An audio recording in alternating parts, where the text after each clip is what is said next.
Hello everyone, welcome to MFX Motions. তো আমি দেখাবো কিভাবে আপনারা আনরিয়েল ইঞ্জিনটা ইনস্টল করবেন। তো আমি চলে যাব এপিক গেমে। তো এটা হচ্ছে এপিক গেম স্টোর। আপনাদের এখান থেকে এপিক গেম স্টোরটাকে ডাউনলোড করে নিতে হবে। তো আনরিয়েল ইঞ্জিনটা হচ্ছে মূলত এপিক গেমের। আমি এখান থেকে এপিক গেম স্টোরটা ডাউনলোড করে নেব। তারপর এখান থেকে আমি এপিক গেম স্টোরটাকে ওপেন করব।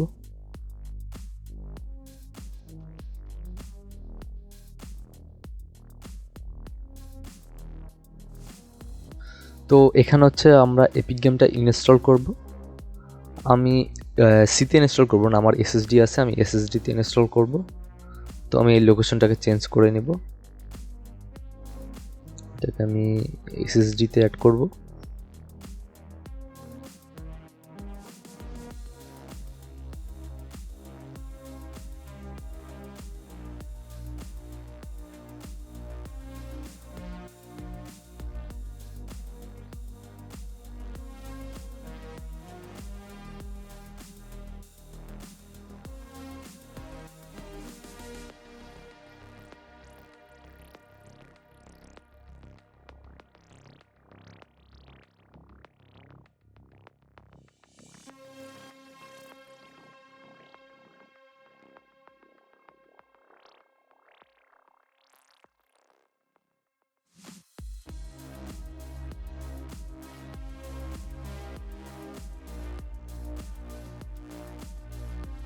এপিক গেম লঞ্চারটা আমার ইনস্টল হয়ে গেছে।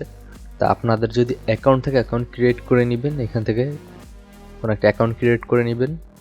আর আমি এখানে লগ ইন দেবো।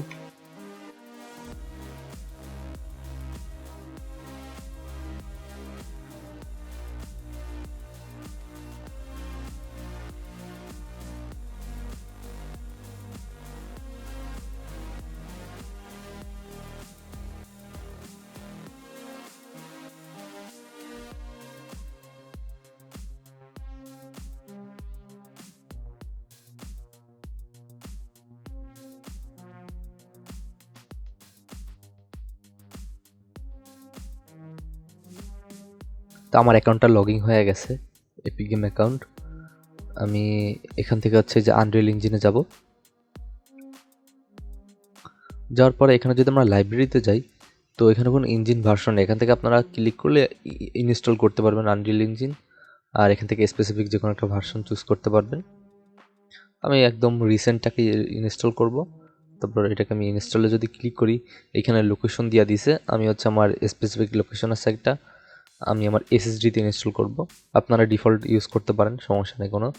যদি আপনাদের হার্ড ডিস্কে স্পেস থাকে বা আপনাদের সিতে যদি স্পেস থাকে।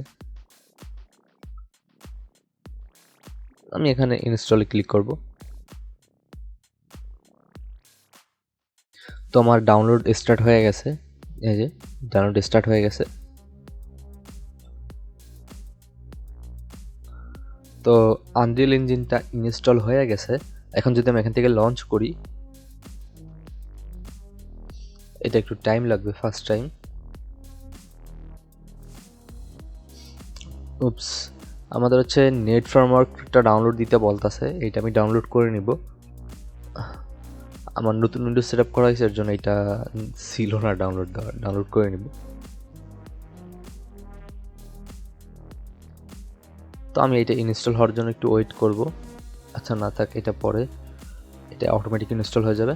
তো আমি হচ্ছে এখানে আপনাদের এই আনরিয়েল ইঞ্জিনে প্রথমে কিছু প্রজেক্ট আছে, এই যে। তো আপনারা আমি এখান থেকে থার্ড পার্সনটা সিলেক্ট করব। তারপর এই যে একটা লোকেশন দিছে, এই লোকেশনে আমাদের প্রজেক্টগুলো সেভ হবে। তো আমি এই লোকেশনটাকে চেঞ্জ করে দিব। এক একটা প্রজেক্ট কিন্তু অনেক বড় স্টোরেজ নেয়, 8 জিবি 10 জিবি। তো আমি ওইটাকে প্রোগ্রাম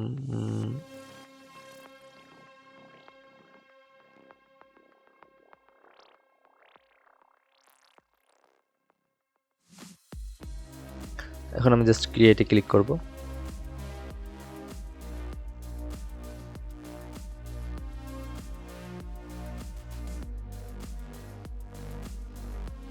এখন যদি এখান থেকে আমি প্লেতে ক্লিক করি, তাহলে দেখেন অটোমেটিক্যালি কিন্তু একটা গেমের টেমপ্লেট আমাদের দেওয়া আছে। তো এরপরে আমি দেখাবো হচ্ছে কীভাবে আপনি ব্লেন্ডার ইনস্টল করবেন আপনারা। তো ব্লেন্ডারটা একটা 3D প্রোগ্রাম, এইটা আমাদের কাজে লাগবে এই গেম ডেভেলপমেন্টের ক্ষেত্রে।